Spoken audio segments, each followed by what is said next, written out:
बड़े प्रसन्न दिख रहे हैं। बच्चे कहेंगे, क्या बात है दादाजी, आज बड़े प्रसन्न दिख रहे हैं। प्रसन्न तो मैं हमेशा रहता हूँ। नाम ही आनंद है। मैं आनंद प्रदीक्षित, और आनंद में रहने की दीक्षा मिली है, इसलिए प्रदीक्षित हूँ। तुम भी प्रसन्न रहो। बड़े लोग चरण स्पर्श करने पर आशीर्वाद क्या देते रहे हैं। आजकल तो कोई चरण स्पर्श नहीं करते, और करते भी हैं तो बड़े लोग क्या आशीर्वाद देते हैं मुझे नहीं पता। लेकिन मैं सदैव आशीर्वाद उन रेयर ऑफ द रेयरेस्ट लोगों को देता हूँ जो चरण स्पर्श करते हैं या प्रणाम करते हैं। खुश रहो, ये हमारे ज़माने का आशीर्वाद है। उससे पहले होता था लंबी उम्र पाओ, 100 साल जियो। मैं कहता हूँ 100 साल जिए और बीमार रह के जिए, दूसरों पे डिपेंड करके जिए तो क्या जिए। थोड़ा ज़माने के लिए भी जिए। और ईश्वर ने जो आनंद, जो खुशनसीबी, बड़ा ही रिलेटिव टर्म है। बहुत सी बातों को बहुत से लोग बदनसीबी कहते हैं, मैं कई बार उनको खुशनसीबी कहता हूँ। तो जो खुशनसीबी मिली है उसके लिए ऊपर वाले का शुक्रिया अदा करें, और अपनी खुशी में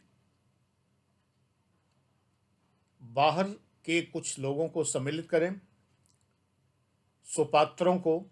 अब बहुत अच्छा ज़माना आ गया है कि ऑनलाइन हम बिना किसी संपर्क के, सोशल डिस्टेंसिंग रखते हुए, अपनी मर्जी से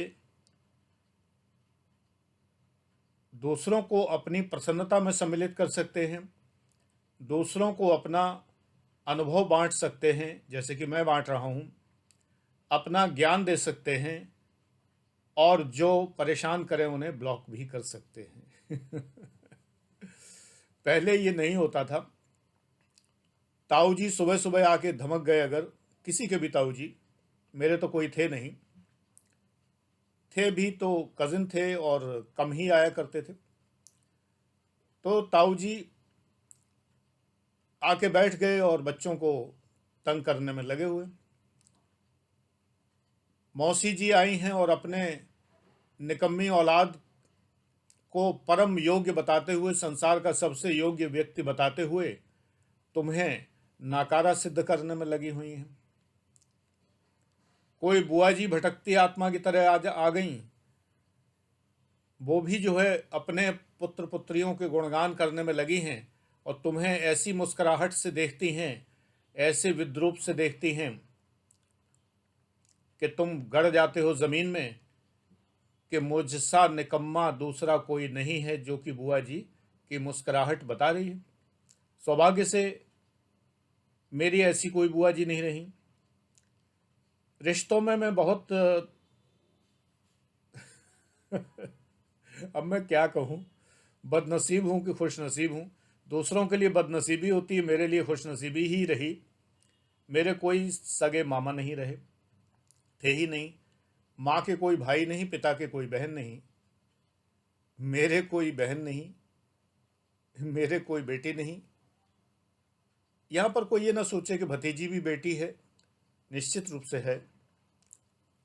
पोती में भी बेटी का अंश होता है, लेकिन एक बेटी होती है जो घर में जन्म लेती है और बचपन से हाथों हाथ रहती है, तो वो डेफिनेटली एक अलग फीलिंग तो है ही है। इसमें कोई अदरवाइज लेने की बात नहीं है।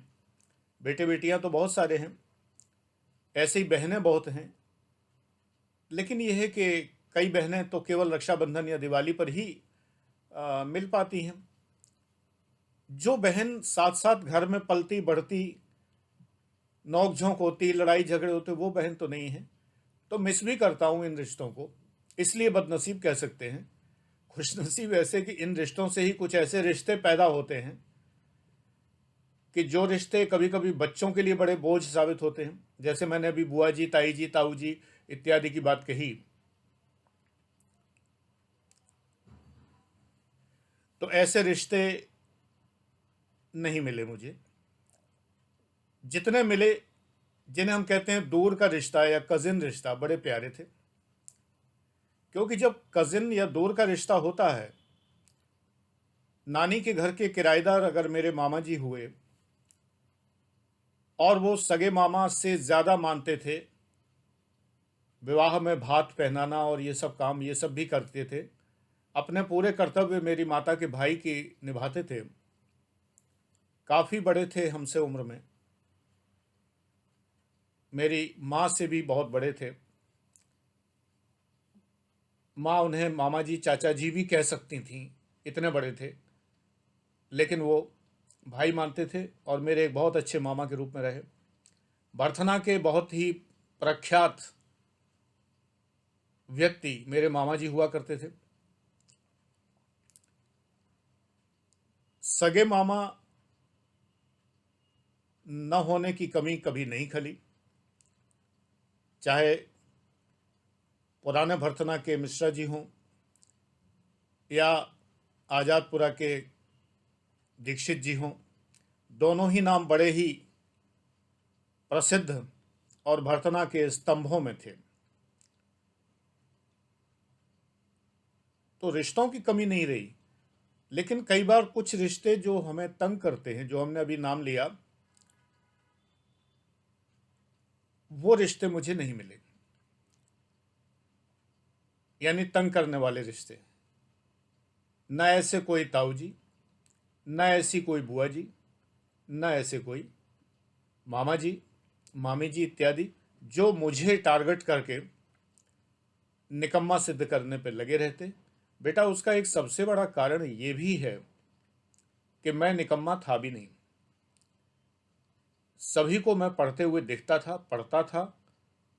अब ये बात मैं 50 बार कह चुका हूं, तो तुम पक भी रहे होगे इस बात से, लेकिन मैं तुम्हें रास्ते पे लाना चाहता हूं। चावल जब पक जाता है तभी स्वादिष्ट पुलाव बनता है। तो बेटा, मैं तुम्हें पका रहा हूं, इसीलिए पका रहा हूं कि तुम समझ जाओ कि तुम योग्य कैसे बनोगे। एनीवे, वो बातें मैं यहां नहीं कहूंगा। मैं कुछ और कहने के लिए इस वीडियो में आया हूं, ध्यान से सुनना। मुस्कान बांटिए।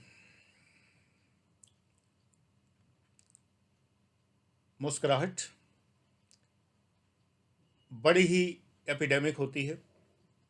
आप मुस्कुराते हैं तो सामने वाला भी मुस्कुराता है। एक बच्चे में भी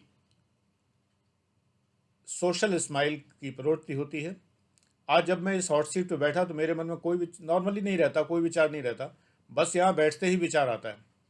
मैं जैसे ही बैठा तो मेरे मन में आया सोशल स्माइल, क्योंकि जैसे ही मैं बैठा तो मैंने कैमरे की तरफ देखा, मॉनिटर में अपना चेहरा देखा, मुस्कराया, क्योंकि मुझे ये जैकेट अच्छी लग रही है। इस पर टाई लगाए हुए, हाफ जैकेट और ऊपर से टाई और ये वाइट शर्ट, मैं अच्छा लगा। आई लाइक माई सेल्फ, तो मुस्कराया। अब मुस्कुराहट के बदले में कौन मुस्कराया? मेरा प्रतिबिंब, मॉनिटर में मेरा स्वरूप मुस्कराया। आपकी इमेज जो है, शीशे में हो चाहे मॉनिटर में हो, सबसे ज़्यादा आपकी अपनी है, आपकी सुहृद है और आपका सदैव भला सोचती है। जब तुम हंसते हो तो ये हंसती है इमेज, जब मुस्कराते हो तो मुस्कराती है, और जब रोते हो तो साथ देने वाला कोई ना हो, लेकिन तुम्हारी इमेज, तुम्हारा प्रतिबिंब तुम्हारे साथ रोता है। एक बार तो मैं बहुत दुखी हुआ किसी के बिछुड़ने से, किसी के जाने से। एक अध्यापक के जीवन में बिछुड़न बहुत ज़्यादा होती है, अलगाव बहुत ज़्यादा होता है। दूसरे सेंस में अलगाव, अलगाव ये भी रखना चाहिए, अलग से बना अलगाव ये भी होता है। तमाम शिष्य बहुत प्रियजन बन जाते हैं, लेकिन एक निश्चित समय बाद वे जाते भी हैं।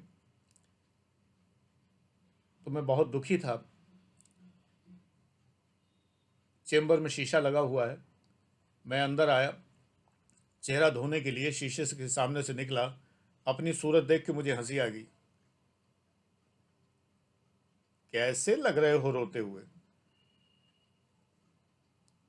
उदास अच्छे नहीं लगते।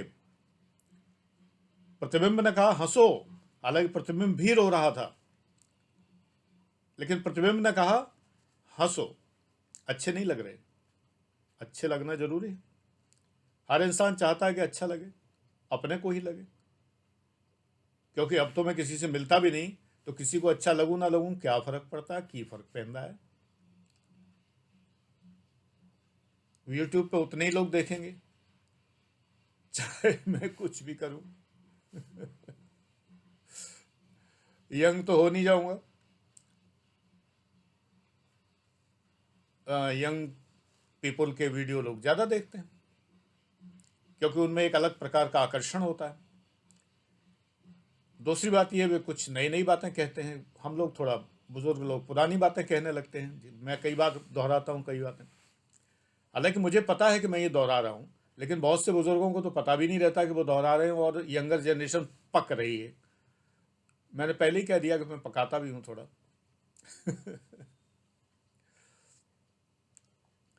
लेकिन यंगर्स के पास अनुभव नहीं होता।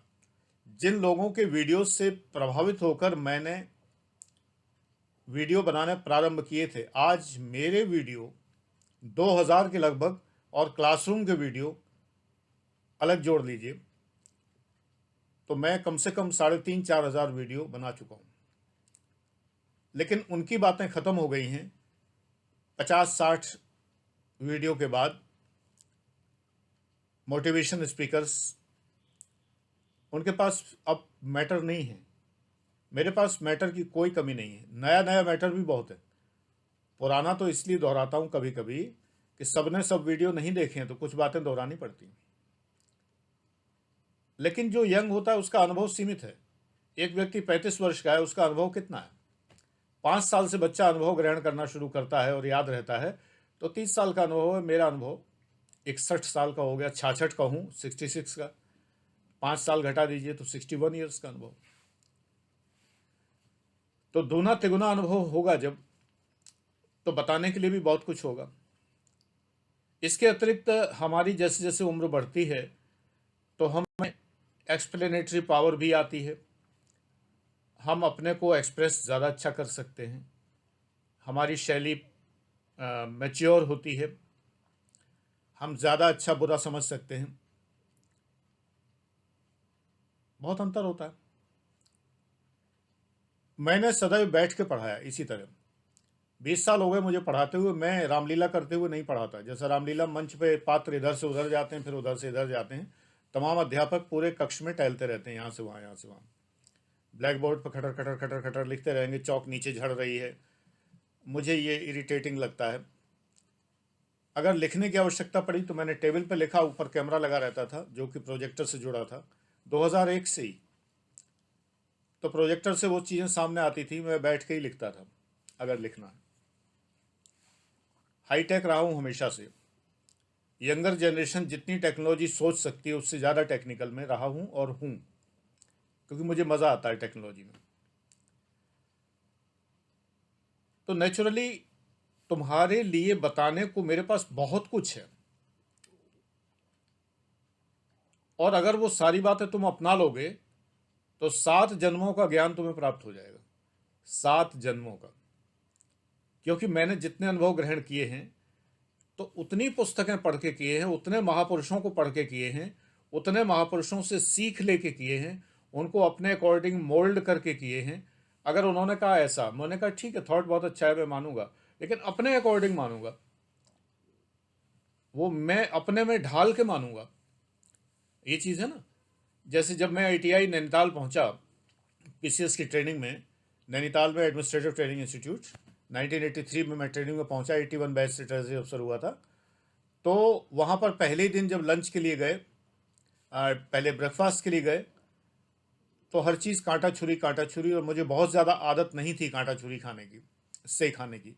इलाहाबाद विश्वविद्यालय में पढ़ता था, जब डिफिल किया इलाहाबाद यूनिवर्सिटी से, तो हम लोग हर हफ्ते गिंजा और एलची को जाया करते थे, तो तब कांटा छुरी से खाना सीखना आवश्यक समझ में आया। तो कई चीज़ें वहाँ पर हम लोग जो खाते थे तो कांटे छुरी का प्रयोग करते थे, सीख गए थे। गांव कस्बे का लड़का कहाँ जानता है कांटा छुरी से खाना।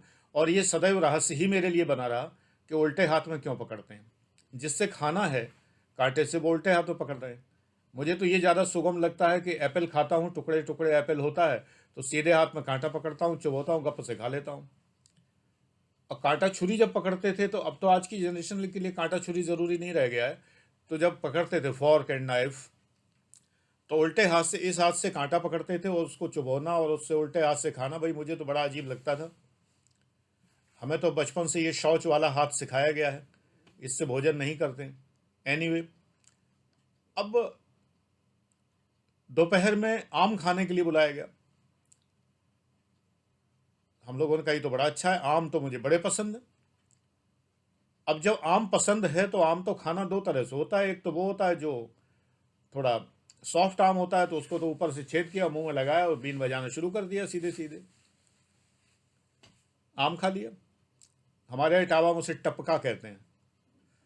और एक आम ये होता है काटा 3 हिस्सों में, बीच का गुठली का हिस्सा 3 हिस्से, ये ज़्यादा से ज़्यादा 2 हिस्से और काट दिए और लगा लगा के मुंह में खा लिया। वहाँ कांटा छुरी रखा गया, चम्मच रखी गई, आम को काटा नफासत से, बिल्कुल आवाज़ न हो। अब जो साइड का हिस्सा आया उसमें चम्मच लगा के एक गोल सा टुकड़ा निकाला, मैं मुझसे निकल नहीं रहा था, आम उछल के नीचे चला गया। तो यही मैं बता रहा हूँ, आम खाना एक अलग बात है, लेकिन उसे अपने हिसाब से खाना, ऐसे ही महापुरुषों की वाणी को फॉलो करना अलग बात है, अपने हिसाब से फॉलो करना। हमारे में लोग ये भी करते थे, पूरब के लड़के थे, बहुत से गांव कस्बों के भी थे, तो जब एटीआई के डायरेक्टर या जो मैस इंचार्ज टहल रहे होते थे, ये प्रोफेसर हुआ करते थे या डायरेक्टर साहब, कभी कभार असिस्टेंट डायरेक्टर ही रहते थे ज़्यादातर, तो वो टहल रहे होते, देखें ये लड़के लड़कियां ठीक से खाना खा रहे हैं कि नहीं खा रहे हैं, खाने की तमीज़ आई कि नहीं आई। तब तक तो हम लोग कांटा छुरी और ये मैनर्स और वो सारा स्ट्रेट बैठना और रुमाल यहाँ, नैपकिन यहाँ घुटनों पे बिछाना और पानी इधर रखना और ये सब ड्रामे किया करते थे। और जैसे ही वो इधर उधर हुए, एक दूसरे की आंखों में देखते गपा गप आम खा जाते थे या कुछ भी जो भी खाना होता था। और फिर अच्छे बच्चे बन के बैठ जाते थे, मुंह पहुँच के, पता भी ना चले कि हम लोगों ने क्या कृत्य किए हैं। तो हमें कुछ खाना है तो हम अपने हिसाब से खाएंगे, ठीक है। तो ऐसे ही जब ग्रहण करना है, मैं तुम्हें जो सिखाता हूं तो उसे ग्रहण करो अपने हिसाब से। कारण ये, मैं नहीं हूं, तुम्हारे माता पिता मेरे माता पिता जैसे नहीं है, ये मैं पहले एक थ्योरी दे चुका हूं। तुम्हारा पड़ोस मेरे जैसा पड़ोस नहीं है, और तुम्हारा जो एनवायरनमेंट है, पूरी एम्बियंस है, जो एनवायरनमेंट है, जो इकोलॉजी है, वो मेरे जैसी नहीं है। तो मेरे सूत्र यथावत एज सच तुम्हारे लिए कैसे लागू हो सकते हैं? तो उन्हें मोल्ड करो, उन्हें ढालो, उनको अपने हिसाब से मोल्ड करिए, मोल्ड करके उनको अपने जीवन में उतारिए। लेकिन एक सूत्र ऐसा है कि जिसको आप उतार सकते हैं, बट यहां भी आपको ये देखना है, सुपात्र के लिए मुस्कराना है। मैं जब वीडियो बनाता हूं तो मेरे माइंड में ज़्यादातर लड़के ही रहते हैं, लड़कियों से कुछ कहना आजकल थोड़ा गुनाह है। मैं स्पष्ट कहता हूं, इसमें कोई बुरा मानने की बात नहीं, क्योंकि वो सुनती नहीं, वो मानती नहीं। इस चैनल पर जितनी बेटियां हैं मेरी, वो मेरी बात मानती हैं, इसलिए मुझे उन पर गर्व है। और वो इतनी कम हैं, यूट्यूब खुद ही डेटा दे देता है कि कितने मेल हैं कितने फीमेल हैं फॉलोअर, तो वो इतनी कम है। अब हाँ, इसमें एंजल प्रिया टाइप की भी हो सकती हैं, जो कि पुरुष हों और स्त्री की आईडी बना के रह रहे हों। एंजल प्रिया जानते ही हैं आप लोग, सभी लोग। तो उनको फिलहाल मैं स्त्री ही मान रहा हूँ, भले ही वो पुरुष हैं। तो लड़कों से ही मैं ज़्यादातर कहता हूँ, क्योंकि एम्पावर्ड वुमेन की पहली पहचान है जो किसी की ना सुने। तो इसलिए मैं उन्हें तो दूर से प्रणाम करता हूँ। ज़्यादा कुछ उनसे कहने पर बड़ी बिंदी वाली आंटी गुस्सा हो जाएंगी, वो भी ठीक नहीं है। उनसे नाराज़ी पंगा लेने का नहीं। इसलिए ज़्यादातर मेरे माइंड में पुरुष ही होते हैं, स्त्रियाँ, वो पुरुष होते हैं।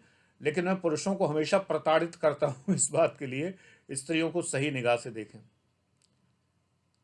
महिला उत्पीड़न समाप्त हो जाएगा अगर पुरुष अपनी निगाह सही रखे।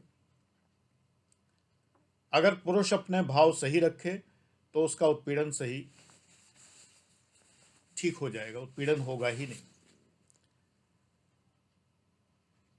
यहाँ पर मैं इस विषय पे नहीं कुछ बोलूँगा, बहुत है बोलने के लिए, इतना कि साल भर बोलते रहो तब भी कम है।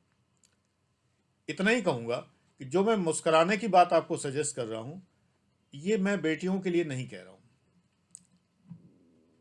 बेटियां चेयरफुल रहें, प्रसन्न रहें, लेकिन अगर आप किसी से देखकर मुस्कुराते हैं तो अगर एक लड़का मुस्कुराता है तो कोई विशेष फर्क नहीं पड़ता, कुछ और लोग, कुछ टाइप के लोगों को छोड़कर। लेकिन अगर लड़की मुस्कुराती है तो लड़कियों के लिए ही ये कहावत है, उस पर फिल्म भी बन चुकी है और तुम्हारे ध्यान में आ गया होगा कि हंसी तो फंसी। पुरुष मेंटेलिटी है और बहुत गंदी मेंटेलिटी है कि वो औरत को प्रसन्न नहीं देख सकता। अगर वो मुस्कुरा भी रही है तो हंसी तो फंसी। मुझे ध्यान है एक बार ऑटो में, मैं लखनऊ ट्रेनिंग में था, असिस्टेंट कमिश्नर की। पहले मैं ट्रेजरी अफसर था, बाद में असिस्टेंट कमिश्नर हुआ। तो लखनऊ ट्रेनिंग में था तो भूतनाथ के आसपास इंदिरा नगर ट्रेनिंग सेंटर था एक मकान में। तो वहाँ से मैं ऑटो से जा रहा था, सी ब्लॉक से ऑटो मिलते थे, और station road, B32 station road, वहाँ पर हमारा हेड ऑफिस था। PCF बिल्डिंग अभी भी है, अब हेडक्वार्टर बदल गया है। PCF बिल्डिंग में हेडक्वार्टर था, 10-12 मंजिल ऊपर बिल्डिंग थी। तो ऑटो से जा रहा था, हजरतगंज तक ऑटो मिलता था, हजरतगंज से फिर दूसरा लेना होता था, ऐसे करके जाते थे। तो ऑटो में सामने एक लड़की बैठी हुई थी, बड़े खूबसूरत लंबे बाल थे उसके, चेहरे पर जहां होना चाहिए वहां एक बहुत खूबसूरत और खूबसूरती बिखेरता हुआ तिल भी था। आंखें जितनी खूबसूरत हो सकती हैं वैसी आंखें थीं। अपने ख्यालों में थी और मुस्करा रही थी। मैं मुस्कुराहट पे आज बात कर रहा हूँ। अपने ख्यालों में थी और मुस्करा रही थी। उस मुस्कुराने के दौरान उसकी आंखें अनंत पे टिकी हुई थी। यानी सामने, मेरी तरफ नहीं, मैं सामने बैठा था, मेरे साथ में मिश्रा जी थे, मेरे कलीग थे, जो हम लोग इकट्ठे जाया करते थे वहाँ से। वो भी अधिकारी थे, हम भी थे। तो हम लोग सामने बैठे थे और सामने की जो तीन सवारी बैठने की जो सीट होती है उसमें से एक वो थी। तो वो इधर की तरफ, सामने की तरफ देख के मुस्कुरा रही थी, लेकिन निगाहें कहीं और टिकी हुई थी। एंड मोनालिसा कुछ भी नहीं है उसके आगे। मोनालिसा तो भूत लगती है मुझे। पता नहीं लोग उसकी मुस्कुराहट पर कितने वियर्ड लोग फिदा हैं और कितने परवर्टेड लोग फिदा हैं, आई डोंट नो। मोनालिसा में है क्या उसकी मुस्कुराहट में? एकदम थोपा हुआ चेहरा है, एकदम जैसे हमारे यहाँ बेसन का थोपा बनता है। मतलब जब महिलाएं जल्दी में होती हैं तो वो ठीक से फाइन काटती नहीं, बस बेसन गोला ऐसे थोप दिया और थोपने के बाद उसको जो है तल लेती हैं, तो अनगढ़ सा होता है। ऐसा थोपा हुआ चेहरा है मोनालिसा का। आई डोंट लाइक दैट कृति ऑफ मोनालिसा। लोग कहते हैं कि बड़ी खूबसूरत मुस्कान है उसकी, मुझे तो मुस्कान ही नज़र नहीं आती है। तो हम लोगों को, मिश्रा जी ने फिर बाद में अपने विचार व्यक्त किए, तो बोले कि आपको देखकर बहुत मुस्कुरा रही थी। मैंने कहा तुमने ये क्यों नहीं सोचा कि तुम्हें देख के मुस्कुरा रही थी? हम दोनों ही लोग शादीशुदा थे। मैंने कहा तुम्हें ये क्यों नहीं लगा कि तुम्हें देख के मुस्कुरा? बोले नहीं, उसकी निगाह मेरी तरफ नहीं थी। मैंने कहा पंडित जी, उसकी निगाह मेरी तरफ भी नहीं थी। उसके ख्यालों में कोई उसका प्रियतम था जिसको याद करके वो मुस्कुरा रही थी, जिससे मिलने जा रही हो, जो भी हो। She was a love Laurn lady, love Laurn lady. वो एक प्रेम में पगी हुई स्त्री थी जिसकी मुस्कुराहट हमारे तुम्हारे लिए नहीं थी। बोले आपको बड़ी समझ है इस चीज की। मैंने कहा है, तुला राशि हूं, सौंदर्य का प्रेमी हूं और सौंदर्य का पारखी हूं। सौंदर्य को समझता हूं, सौंदर्य से विचलित नहीं होता। और आप भी समझ लीजिए, अगर कोई स्त्री मुस्कुरा रही है, जरूरी नहीं है कि आप उसके लिए सोचें कि वो हंसी तो फंसी। ये गलत धारणा है, गलत जवाब। ये देखिए कि वो अगर मुस्कुरा रही है तो प्रकृति की अनमोल देन है ये मुस्कुराहट। आप क्यों नहीं मुस्कुरा सकते? मुस्कुराइए, क्योंकि आपके पास रोने का कोई कारण नहीं है। मुस्कुराइए क्योंकि आप जिंदा हैं। मुस्कुराइए क्योंकि आप बीमार नहीं हैं। मुस्कुराइए, आप कोविड से बचे हुए हैं। मुस्कुराइए कि आपके पास वो है जो करोड़ों लोगों के पास नहीं है। मुस्कुराइए कि अभी आपके अंदर हौसला है, मुस्कराइए कि आप पढ़ लिख सकते हैं, मुस्कराइए कि आपके पास मस्तिष्क है, आप भैंस नहीं हैं, वैसा मस्तिष्क नहीं है कि केवल चारा खाने वाला। हालांकि लालू यादव भी चारा खाए थे काफ़ी, लेकिन भैंसें खाती हैं नॉर्मली, गाय भैंस खाती हैं। तो आप चारा खाने वाले पशु नहीं हैं। आहार निद्रा भय मैथुन से ऊपर उठिए, मुस्कराइए कि आप प्रबुद्ध हैं, आपके मस्तिष्क में क्या है, विश्लेषण क्षमता है, विचार क्षमता है। पशु तो उतना विचार नहीं करते, बड़ा लिमिटेड, कुछ केबी की चिप लगी होती है। आप तो टीवी से ऊपर की चिप है आपके में, वो टेराबाइट से ऊपर की। इतना प्रबुद्ध मस्तिष्क आपके पास है, मुस्कुराइए। आप कहते हैं गुरुजी मेरी समस्या ये, सुबह मुझे नींद बहुत आती है। अरे यार, नींद आना, लोग परेशान है कि मुझे तो नींद नहीं आती रातों रात। सुबह ज्यादा आती है तो रात को देर तक जगते होगे। अब क्यों जगते हो ये सोचो। कै कोई जागे रोगी भोगी, कै चातक कै चोर, कै कोई जागे रति बिरैया, लगी राम से डोर। किस कैटेगरी के हो? भोगी हो, रोगी हो? सोच लो। अरे मुस्कुराने के हजार कारण हैं यार। सुबह उठो, अपने चेहरे देखो शीशे में। सुबह उठते हो तो एकदम तैयार थोड़ी होते हो। उलझे हुए बाल, उनीदी सी आंखें, अपने को देख के खुश हो जाओ। अरे वाह यार, हूं तो हैंडसम। अब ब्रैकेट में ये हो सकता है, सोचो मन में कि कोई लड़की घास क्यों नहीं डालती यार, मैं तो बहुत हैंडसम हूं देखो। मुझे एक शब्द याद आ गया जर्मन लैंग्वेज में, मॉर्गन शॉन। मॉर्गन शॉन का बड़ा लंबा अर्थ होता है, मैं शॉर्ट में बता दूं। उसका अर्थ होता है कि प्रातः सौंदर्य। सुबह अगर हम निकल के बाग बगीचे में जाएं तो एक फूल है जो अभी अभी खिला है कुछ देर पहले, उसके ऊपर ओस की बूंदें पड़ी हुई हैं। कुछ पत्तियां नीचे की ओर झुक गई हैं क्योंकि बूंद मोटी सी हो गई है, उस पत्ती पे टिकी हुई है, बस गिरने को ही है। गिर जाएगी तो उस फूल की जो पत्ती है वो यूं यूं हिलेगी थोड़ी देर के लिए। फूल इठला रहा है, हवा में लहरा रहा है, अच्छी बयार चल रही है, चारों तरफ सौंदर्य बिखरा पड़ा है। ये सौंदर्य मॉर्गन शॉन है, प्रातः सौंदर्य। मैं ये मानता हूं, पुरुष हो या स्त्री हो, सो के जिस समय उठता है अलस भाव में, उस समय उसका सौंदर्य अद्भुत होता है। मुझे ध्यान है कि एक लड़की से मेरी शादी की बात चल रही थी, मेरे मोहल्ले में रहती थी, सजातीय थी, दीक्षित वो भी थे। हमारे दोनों के पिता चाचा आपस में ये बात कर रहे थे कि इन दोनों की शादी कर दी जाए। वो 11वीं में पढ़ती थी, मैं 12वीं क्लास में पढ़ता था, उससे हुई नहीं। She was very beautiful. बस में साथ साथ आना जाना होता था, बात नहीं करते थे, वो जमाना नहीं था कि लड़के लड़कियां आपस में बात करें। मेरे सारे साथी जितने थे बस में साथ जाने वाले, पढ़ते से कॉलेज जाते थे, तो सब मान चुके थे कि इसकी शादी इनसे होनी है, क्योंकि बातें बड़ी जल्दी फैलती हैं। उसी कॉलेज में उसके पिता भी पढ़ाते थे। एक दिन मेरी माँ ने कुछ काम से मुझे उनके घर भेजा, कुछ देने के लिए। पहले रिवाज था कोई नया व्यंजन बनाए, गुजिया बनी है, मठरी बनी है, नमकीन बनाए, कुछ तो पड़ोसी में जिन जिन से व्यवहार था उनके घर प्लेट में रख के, रुमाल से ढक के, और उसको दे आया जाए। तो मैं ऐसी ही एक प्लेट लेके उनके घर गया था। तो बाहर खुले छत पर एक चारपाई बिछी थी जिस पर कि वो लड़की सो रही थी। मैंने दरवाज़ा नॉक किया तो उसकी मम्मी ने खोला और बड़े ही खुश होकर मुझे अंदर बुलाया। आओ बेटा, बैठो बैठो बैठो। प्लेट लेके अंदर गई। खाली प्लेट लौटाने की रिवाज नहीं थी, उसके अंदर कुछ जरूर रख के दिया जाता था। तो वो कुछ जो पावती है, रिसीट, रसीद कि मिल गया है जो भेजा था, वो रखने के लिए अंदर गई। तो मैंने एक चोर निगाह उस पर डाली। उसे लगा कि कोई आ गया है, तो उसने आंखें खोली। आंखें खोल के मुस्कुराई और उठ के बैठ गई। At that time she was looking 1000 times beautiful, 1000 times, जितनी की रोज उसको देखते थे। बोली कुछ नहीं, लड़के लड़कियां आपस में बात ही नहीं करते थे, इस नियम का पालन वहां भी हुआ।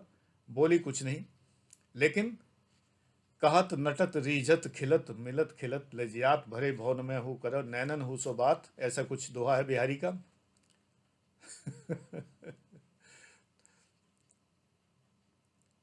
न वो मेरा क्रश थी न मैं उसका क्रश था।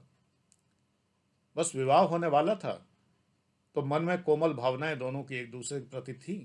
नहीं हुआ उसका बड़ा अच्छा कारण है, और नहीं हुआ ईश्वर ने बचाया बड़ा अच्छे तरह से। बड़ी ईश्वर की कृपा है कि नहीं हुआ। मेरी पत्नी भी हंसती है, कई बार ताना देती थी कि उससे हो जाता तो पता चलता। मैंने कहा हाँ, पता तो चलता, ये तो सही बात है। तो मॉर्गन शॉन, मुस्कुराइए क्योंकि आप ब्यूटीफुल है, हसीन है, खूबसूरत है, सुंदर है, हैंडसम है। कोई कारण नहीं है ना मुस्कुराने का। अरे दुनिया के जितने भी गम हैं किनारे रख दो। अरे सुबह तो हंस लो, पूरा दिन अच्छा बीतेगा। Thank you.